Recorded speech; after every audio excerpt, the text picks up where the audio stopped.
En ny pige på skolen.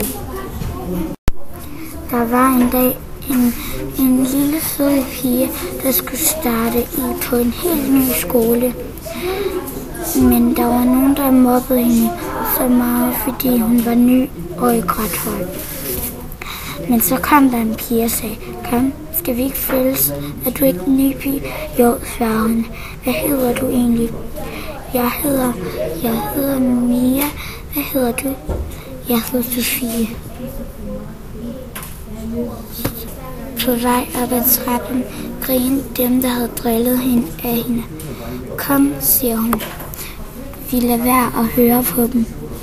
Dumme jer.